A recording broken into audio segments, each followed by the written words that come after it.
Vi er en gruppe bestående af Thor, Anja, Vibeke, Anders, Kåre, og vi vil fortælle lidt om bogtrykkerkunsten og dens effekter på samfundet.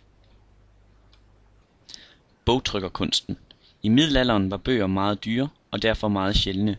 Desuden stod de alle sammen på latin, så det var kun de lærde, der kunne forstå, hvad der stod, og derfor kun dem, som kunne læse.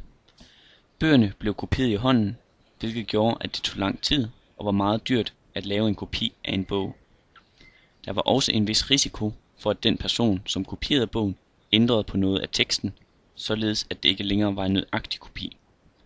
Derfor opfandt Johann Gutenberg og Johann Fuchs en maskine, som kunne trykke bøger hurtigere og mere præcist.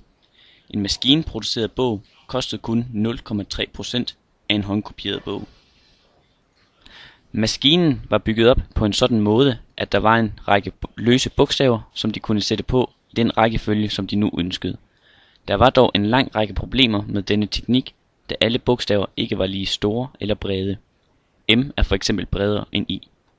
Dette var fordi de i starten lavede bogstavklodserne så små som muligt, hvilket også betyder, at linjen kom til at danse op og ned, efterhånden som teksten kom længere ned ad siden.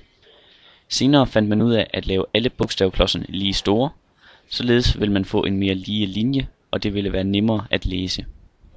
Hvordan maskinen fungerer. Maskinen fungerer ved, at man lægger et stykke papir ind i maskinen, hvor der er en plade, hvorpå bogstaverne sidder. Bogstavklodserne sværtes ind i blæk, og så trykkes bogstavpladen ned mod papiret, for at få blækket afsat på papiret.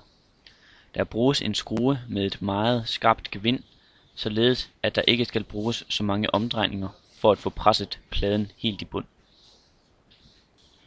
Da bogstavklodserne ikke var lige høje, stødte Gutenberg og Fuchs ind i det problem, at ikke alle bogstaverne ramte papiret, så der ikke blev lavet et aftryk af det enkelte bogstav.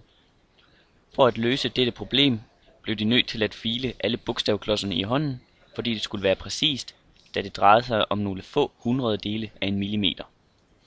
Hvordan der kommer farve på papiret. I starten af bogtrykkerkunsten var det svært at trykke bogstaver, fordi man skulle benytte sig af linoleumstryk.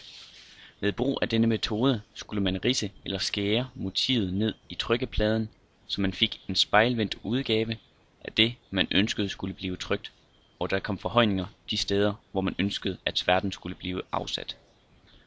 De ville derfor helst trykke værker, som indeholdt mange billeder. Hvis man med denne metode skulle trykke en side kun med bogstaver, ville det komme til at koste cirka det samme som før, hvor man skrev det hele ned manuelt. Derefter opfandt man en ny metode, som var hurtigere, billigere og mere effektiv. Gutenberg og Fuchs lavede en række bogstavklodser, hvor de støbte bogstavet på en metalklods, som så kunne bruges igen og igen. Ved brug af denne metode kunne man forholdsvis nemt og hurtigt lave en nøjagtig kopi af en side bestående af tekst. De smurte bogstavklodserne ind i sværte, som i første omgang bestod af lim og lampesod eller pulveriseret trækul. Denne type blæk kunne ikke anvendes, hvis man ville trykke med metal mod papir, da det vandholdige blæk ikke fordelte sig jævnt på metaloverfladen. Hvorimod en ny form for sværte, som bestod af pulveriseret trækul og olie af hørfrø, fordelte sig jævnt på en metaloverflade. Denne type blæk var den mest foretrukne i 400 år. Hvad betød dette for samfundet? De fleste havde nu adgang til bøger, og dette resulterede i, at videnskaben for alvor kunne få fat i befolkningen. Bøger blev en nem og effektiv måde at formidle viden på, således at den ikke gik tabt eller blev glemt. Det blev også nemmere for den almene borger at komme i besiddelse af viden, og på den måde få viden om, hvad der skete rundt omkring i verden. Også inden for religion var bogtrykkerkunsten en revolution. I kirken snakkede præsten kun latin, som det kun var meget få borgere, der kunne forstå. Det var derfor en stor ting, da også Bibelen kunne blive kopieret, således at det ikke kun var præsten, der havde en bibel. Dette betød, at folk kunne læse de historier og forstå de budskaber, der stod i Bibelen, således at de kunne tage stilling til kristendommen som en religion. På dette tidspunkt kunne man også kopiere skolebøger og andre lærebøger, og dette har været en effektiv måde at gemme og videregive den viden, vi har opbygget og videregivet gennem mange generationer på. Konklusion.